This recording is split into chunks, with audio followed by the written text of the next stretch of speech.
Hi, I'm Rebecca. Welcome to my sewing room. This is So Be It.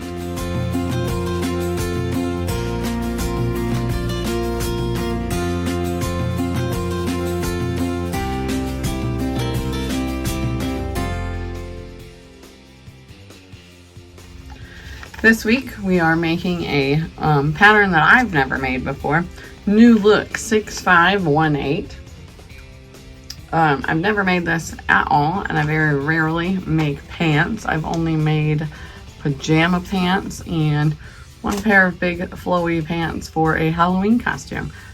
So this should be fun. I'm making tank top C and pants D, but I am doing it a little bit different than what the actual pattern calls for. Tank top C has very small, thin straps. If you can look at the model here, they are tiny spaghetti straps, and I am making the straps from the dress, which are a little bit thicker, so that I should be able to wear a bra.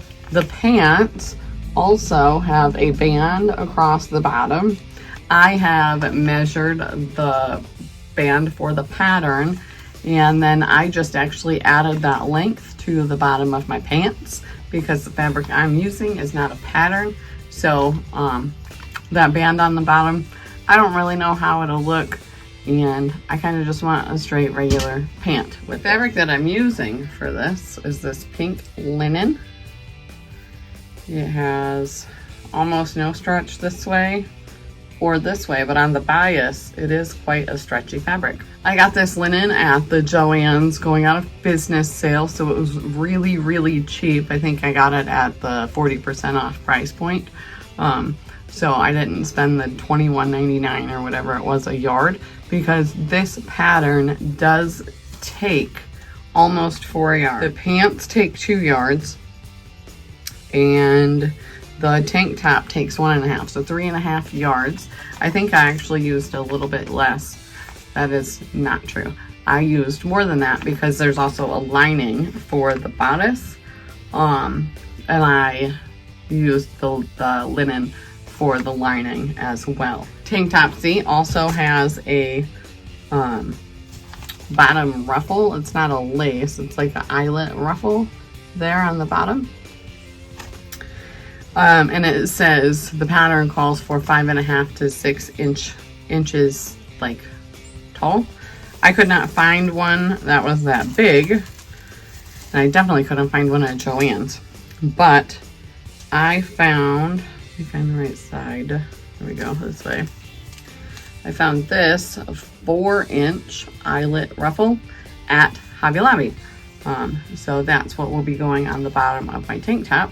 And there are also buttons, 3 buttons on the back of the dress and the tank tops, as you can see in the line drawing. Some buttons are a Joann's going out of business button. They're just a plastic button, but I got a package of 5 for like 76 cents, and they match really, really well with the linen.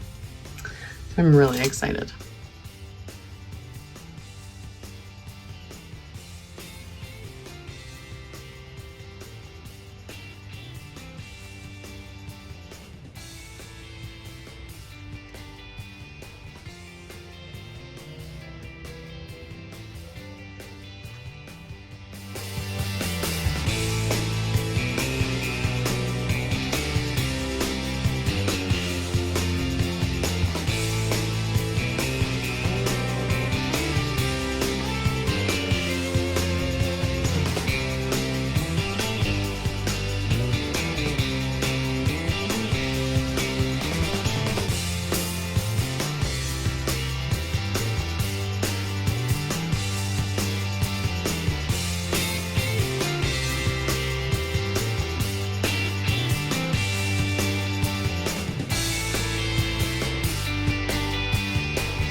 This week I chose not to record all of the sewing for this pattern.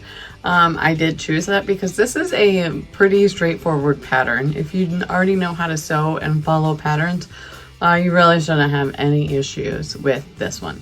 There's a couple things I did differently on the first outfit, the pink one, that did not follow the pattern directions.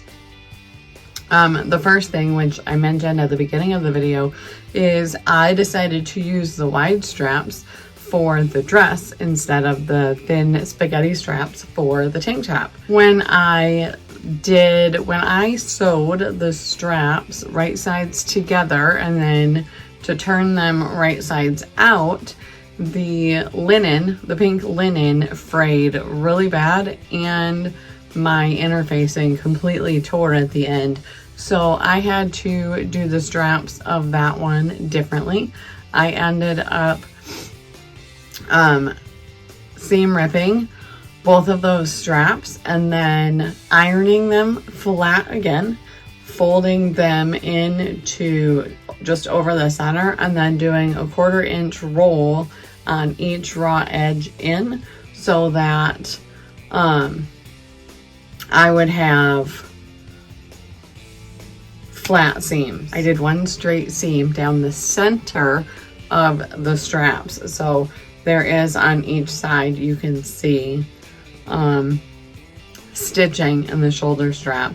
Possibly you could see it in the reveal video. I also did not add a band to the bottom of my pants. I just lengthened the pant length on the patterns 7 inches on the pink outfit, and then 6 inches on this blue outfit because of the embroidery on the bottom. I did not have to have the extra inch for a hem. It was also 1 1/4 inches hem, but I just did a 1 inch hem because the length of the pant was actually almost perfect, and it did end up being perfect with just a 1 inch hem. Those are the only differences that I made on the pink outfit. The pink also, when I fit the bodice top, it fit perfect. The darts fit exactly how they were supposed to. But then when I sized the straps, I had to shorten them, which also raised the bodice. And then that made the darts not fit correct. So right above my bust, it is a little bit loose. I am gonna have to go back in and redo those darts, but I've been wearing it with a sweater and we haven't been able to notice it. That is it for the pink outfit. Now this blue outfit, it's the same thing. This was the Shirred fabric that Joann's carries. And I got this because it was plain white and I was going to make another Shirred dress with this fabric. And when I got it home and I held it up to myself, I realized that's about 18 inches too long. And it has this really fun embroidered bottom that I wanted to have as the bottom of the dress. And that wasn't really going to work with it being so long. So I decided to make another outfit like this. So with the same thing with the pink, I did not have a band on the bottom of the pants. I did cut those out first because I put the pants pattern on top 6 inches above the bottom of the embroidery, and then I just cut them out that way. The bodice is very, very different. I did only have to cut it out large enough to go around me, to wrap around me. Where I cut it at for the pants, it ended up being long enough for the top. Not as long as I probably would have normally liked, but I did have that extra lace left over that was, that I've had for a while, that I added as a little detail. I also, I got 2 yards of this fabric to make the dress, and I did not need the full 2 yards for the width of the pant leg, so I did have some extra embroidery from the bottom that I decided to make into the straps. So what I did with that was cut it the same length of the strap. I did a rolled hem of about a quarter inch and a quarter inch rolled hem right here.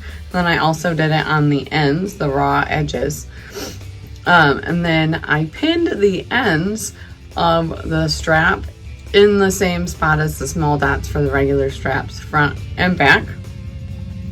But then once I tried it on, these raw edges kept flapping, so I also tacked all of these front and back just where the end of the fabric came. To finish it off, I wanted to add a little bit of extra length, and so I took the 1 3/4 inch lace that I had and added that to the bottom. Overall, I really like this pattern. I've already wore the linen pattern. Well, I've wore the pants twice since I finished them, and I've wore the entire outfit one time because it finally warmed up and was warm enough for me to wear. I did just finish this outfit, so this will be one that I will be wearing very soon, but this is a cotton one and it's just as comfy as the linen one. This outfit is a really nice casual outfit for the spring. It'll be great this coming summer. You just add a sweater on those chilly days. So I do hope you enjoyed this video. I know it's mostly just review or mostly just reveal and chat for something that's such an easy pattern, and I pattern hacked both of these patterns, both of these outfits. Maybe I really didn't need to make a step-by-step tutorial. So I will be doing some more of these videos as well coming up. So I hope you also enjoyed this format. Thank you for watching my video. If you like this video, hit the like button for me. If you don't want to miss any of my videos, go ahead and subscribe to my channel, and then if you want to be notified every single time I post a video, go ahead and hit the notification bell. YouTube will let you know when I post. Thank you for watching this week in Rebecca's Sewing Room. This was So Be It.